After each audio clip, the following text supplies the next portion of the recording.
Good morning, have a blessed day.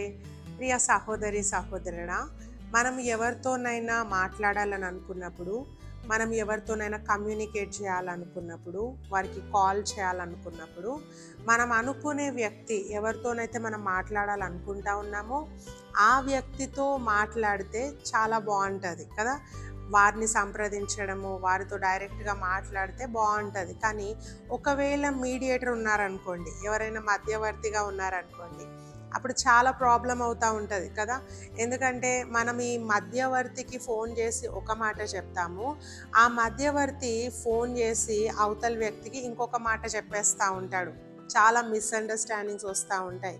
ఇంకా దూరం కూడా మనము ఎవరితో మాట్లాడాలనుకుంటా ఉన్నామో వారికి మనకు మధ్య చాలా దూరం ఉంటుంది కదా.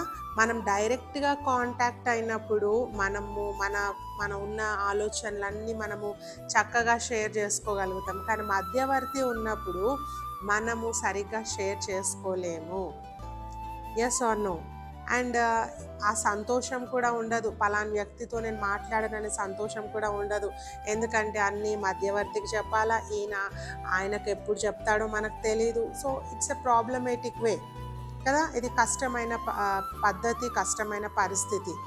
అదే నువ్వు ఏ వ్యక్తితోనైతే నువ్వు మాట్లాడాలని నువ్వు అనుకుంటా ఉన్నావో ఆ వ్యక్తితో నువ్వు డైరెక్ట్గా ఫోన్ మాట్లాడినప్పుడు యు ఫీల్ హ్యాపీ.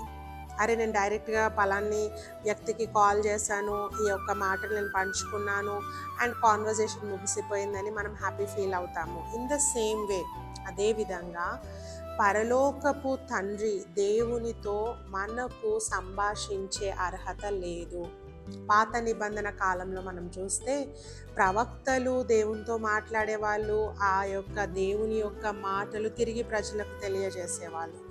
యాజకులు ఆ యొక్క మనుషుల యొక్క వారి యొక్క పాపముల నిమిత్తము, ఆ రక్తాపరాధముల నిమిత్తము ఆ బ్లడ్ అంతటిని అతి పరిశుద్ధ స్థలంలోకి తీసుకొని వెళ్ళేవాళ్ళు. వాళ్ళు తిరిగి దేవునితో ఆ కాన్వర్జేషన్ చేసి తిరిగి వచ్చి ఈ యొక్క మనుషులకు పాప క్షమాపణ డిక్లేర్ చేసేవాళ్ళు. అంటే దేర్ వాజ్ ఎ మీడియేటర్. వారి మధ్యలో ఒక మధ్యవర్తి ఉండే, ప్రజలకు దేవునికి మధ్యలో ఒక మధ్యవర్తి ఉండే. అయితే ఎప్పుడైతే ప్రభు అయిన యేసుక్రీస్తు ఆయన సిలువలో మరణించాడో, ఎప్పుడైతే ఆ యొక్క దేవాలయ తెర 2 భాగాలుగా చినిగిపోయిందో, అప్పుడు మనందరికీ అతి పరిశుద్ధ స్థలంలోకి ప్రవేశము దొరికింది. హల్లెలూయా. ఈరోజు నువ్వు నేను తండ్రితో డైరెక్ట్గా మాట్లాడవచ్చు. ఈరోజు నువ్వు నేను తండ్రి అయిన దేవునితో సహవాసం చేయొచ్చు. మనకు మధ్యవర్తి అవసరం లేదు. హల్లెలూయా. ఎంత గొప్ప భాగ్యము.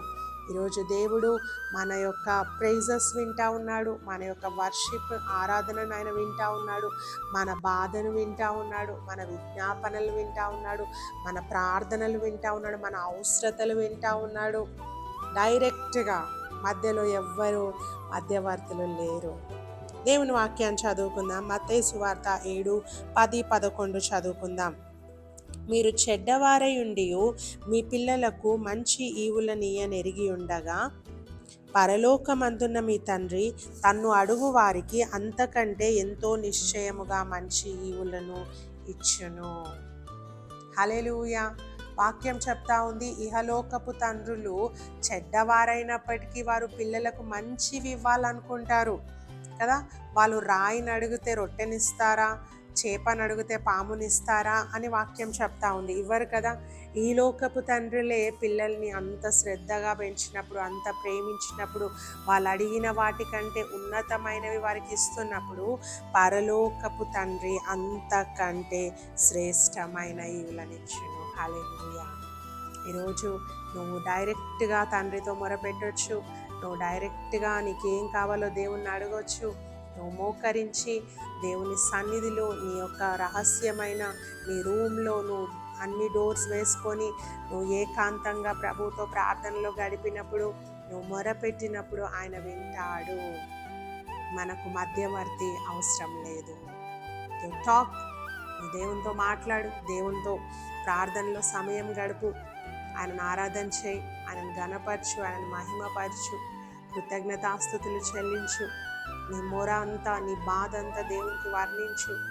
ఆయన నీ సమస్యను తీరుస్తాడు, గొప్పగా నేను ఆశీర్వదిస్తాడు.